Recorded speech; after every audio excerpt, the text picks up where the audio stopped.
Praise the Lord. இன்றைய தியானம் ரோமர் 2 17 முதல் 29 வரை.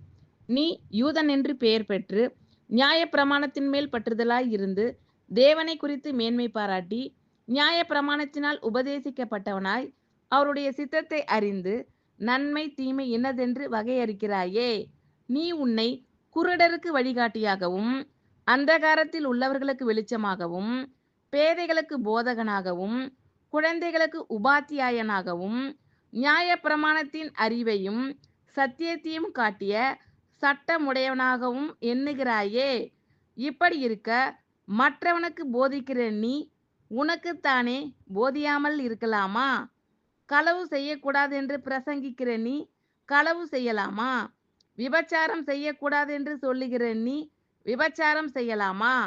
விக்கிரகங்களை அருவருக்கிற நீ கோவில்களை கொள்ளையிடலாமா? நியாயப்பிரமாணத்தை குறித்து மேன்மை பாராட்டுகிற நீ நியாயப்பிரமாணத்தை மீறி நடந்து தேவனை கனவீனம் பண்ணலாமா? எழுதியிருக்கிறபடி தேவனுடைய நாமம் புற ஜாதிகளுக்குள்ளே உங்கள் மூலமாய் தூஷிக்கப்படுகிறதே. நீ நியாயப்பிரமாணத்தை கைக்கொண்டு நடந்தால் விருத்த சேதனம் பிரயோஜனம் உள்ளதுதான். நீ நியாயப்பிரமாணத்தை மீறி நடந்தால் உன் விருத்த சேதனம் இல்லாமை ஆயிற்றே. மேலும் விருத்த சேதனம் இல்லாதவன் நியாய பிரமாணத்துக்கேற்ற நீதிகளை கைக்கொண்டால் அவனுடைய விருத்த சேதனம் இல்லாமை விருத்த சேதனம் என்றெண்ணப்படுமல்லவா? சுபாவத்தின்படி விருத்த சேதனம் இல்லாதவனாய் இருந்தும் நியாய பிரமாணத்தை நிறைவேற்றுகிறவனாய் இருந்தால் அவன் வேத எழுத்தும் விருத்த சேதனமும் உள்ளவனாய் இருந்தும் நியாய பிரமாணத்தை மீறுகிற உன்னை குற்றப்படுத்துவான் அல்லவா?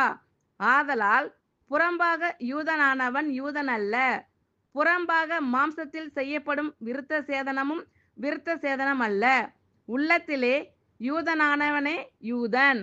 எழுத்தின்படி உண்டாகாமல் ஆவின்படி இருதயத்தில் உண்டாகும் விருத்த சேதனமே விருத்த சேதனம்.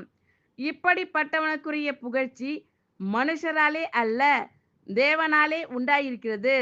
ஆமென். Thank you lord. கர்த்தர் உங்கள் அனைவரையும் ஆசீர்வதிப்பாராக. God bless you all.